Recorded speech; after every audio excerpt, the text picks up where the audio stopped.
दरवर्षी होळीच्या निमित्ताने राणा दाम्पत्य मेळघाटमधील आदिवासी बांधवांबरोबर हा सण साजरा करीत असतो।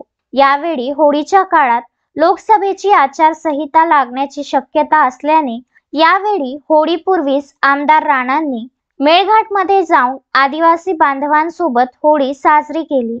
यावेळी त्यांनी तेथील महिलांना साड्यांचे वाटप केले। मात्र यावेळी मेळघाटमध्ये वाटलेल्या साड्यांचे व्हिडिओ आता पुढे आले आहेत। ही साडी आहे की मच्छरदाणी असा प्रश्न आता या आदिवासी महिलांना पडला आहे।